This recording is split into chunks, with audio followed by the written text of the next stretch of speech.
بسم أبون ودن منفس قدسن حدا أملاك أمين زخبركم سدراك زابير أملاك كورات أبوتات أديتات أحوات كمي حديركم كمي كأنيكم إجزابير نجس عزي زنحنا زحلونا كبر المسكانان وداسين أملخون لو من زال على من نعوي هنا نقعنا بزخبر علات بحتي تكمت بزحنا تاريخ تقدسن بحتي كبرالنا حراي كان فاعل እግዚአብሔር አምላክ ድምጽ እግዚአብሔር ዝብል ትምህርትና ዳርጋ ንሓያል መዓልታት ብሰንኪ ሕምቀተይ ድኽመተይ ኣቋርፅና ይቐኒና ከም ፈቃድ እግዚአብሔር አምላክ በዚ ዕለት እዚ ባሕቲ ንጅምር ኢና እግዚአብሔር ንወርሑ ሙሉእ ጸጋ በረከቱ ከበርትዐልና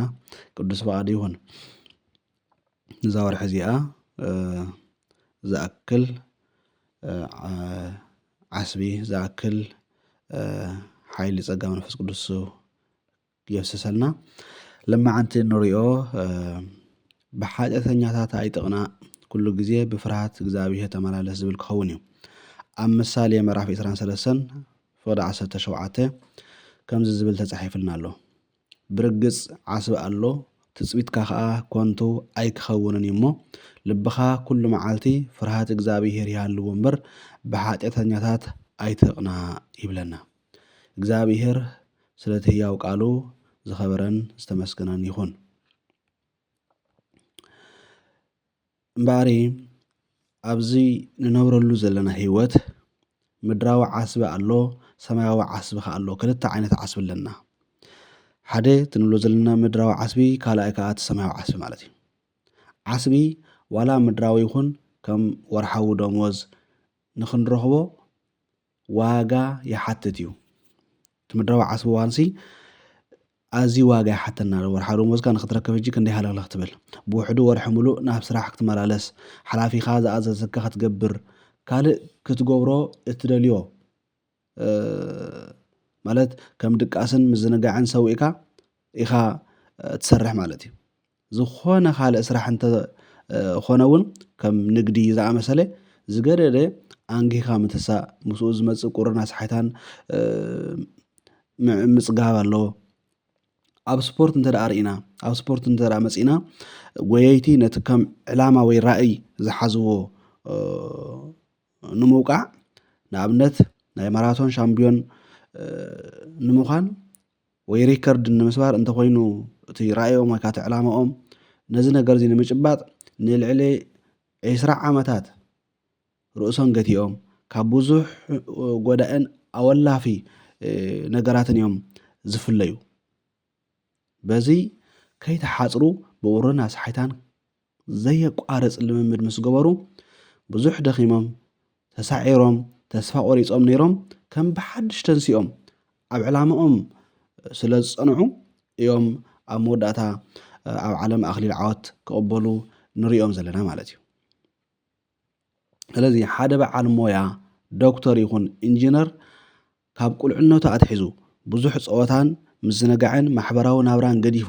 ኣብ መጽናዕቱን ትምህርቱን ስለ ዘተኮረ እዩ ብትምህርቱ ተዓዊቱ ብዙሓት ንኸገልግሎም ሪጋ ሒዞም ወይ ከዓ ሪጋ ገይሮም ዝጽበይዎ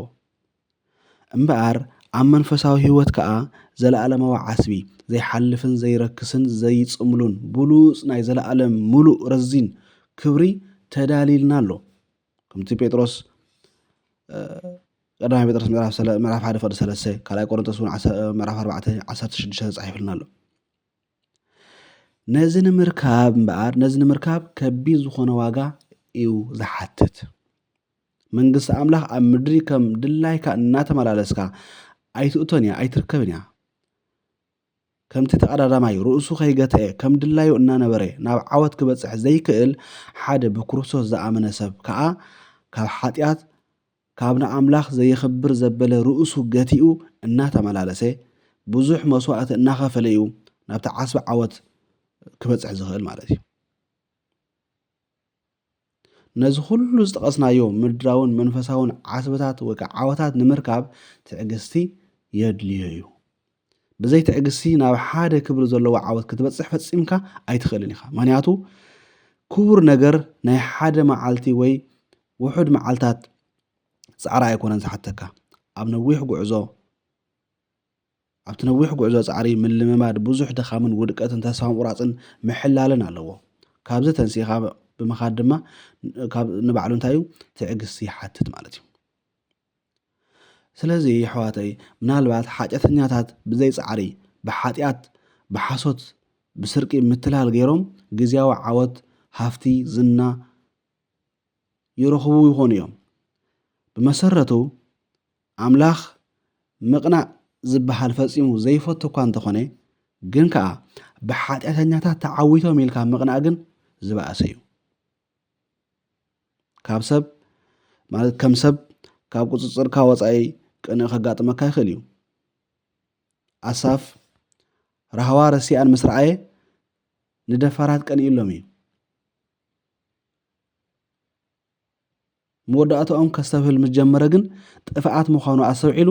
ንዓይ ግና ናብ ኣምላኽ ምቕራብ ይሕሸኒ ኩሉ ተግባርካ ምእንቲ ኸዘንቱስ እሙንተይ ናብ እግዚኣብሔር ኣምላኽ ገበርኩ ኢሉ እግዚኣብሔር ይመስገን ስለዚ ኣዚና ብኸንዝነጋብ ካብ ናይ ሓጢአተኛታት ተዓዊቶም ሓጢአተኛታት ልዕልና ረኺቦም ዝና ረኺቦም ሃብቲ ረኺቦም ምባል በዚኣቶም እንድሕር ንቐኒዕ ኮይንና ኣዝዩ ዓብይ ውድቀት ወይ ከዓ ዓብይ ስሕተት ሒዝና ኣለና ማለት እዩ ስለዚ ነዚ ነገር እዚ ገዲፍና መወዳእቶም እንታይ ምዃኑ ፈሊጥና ንዓይ ግና ናብ ኣምላኽ ምቕራብ ይሕሸኒ ክንብል ይግባአና ማለት እዩ ሓደ ሓዋ ኣብ ሓንቲ ናይ ኣፍሪካዊት ሃገር እትርከብ ማሕደር ማለት ትምህርቲ ረኺቡ እናተምሃረ ከሎ ሓደ ንኣምላኽ ዘይፈርህ መማሃርቶ ምስ ሓንቲ ኣሜሪካዊት ዕርክነት ገይሩ ብሓፂርን ቀሊልን መንገዲ ናይ መዘጋጃ ቤት ቃል ኪዳን ኣሲሩ ኣሜሪካ ክኸይድ ምስ ረኣየ እዚ ሰብ እዚ ከም ኣሳፍ ቀኒኢ ከም ዝተሰምዖ ይዛረብ እሞ እግዚኣብሔር ግን ክብሪ ምስጋናን ይኹኖ ብቕፅበት በዚ ህያው ቃል ገይሩ ማለት ምሳሌ ንምሃረሉ ዘለና ቃል ገይሩ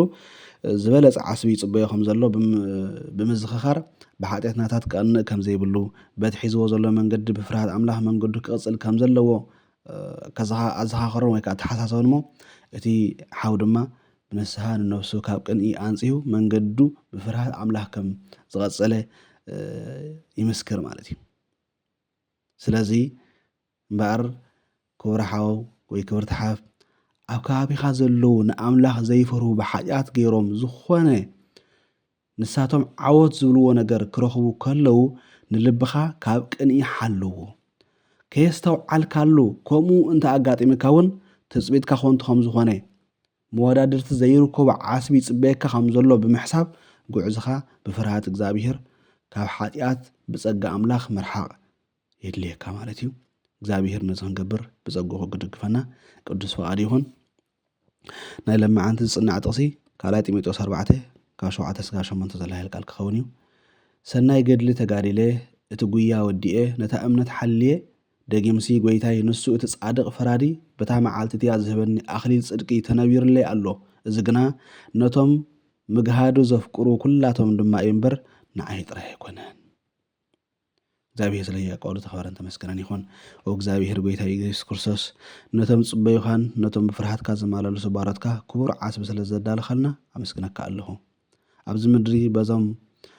ብሓጢአት ዝዕወቱ ከይቀንዕ ንልቢ ይሓልዎ ኩሉ ግዜ ብፍርሃትካ ክመላለስ መንፈስካ መልኣኒ ንዓስበይ ከማዕዱ ኣዒንተይ ክፈተለይ ወስብሐት ለእግዚአብሔር ወለወላዲቱ ድንግል ወለመስቀሉ ክቡር ኣሜን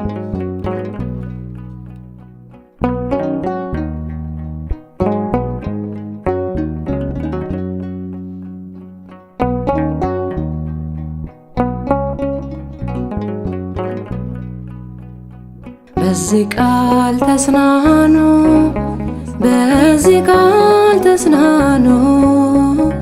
የሰማዕትነት ነውና ዘመኑ በዚህ ቃል ተጽናኑ የሰማዕትነት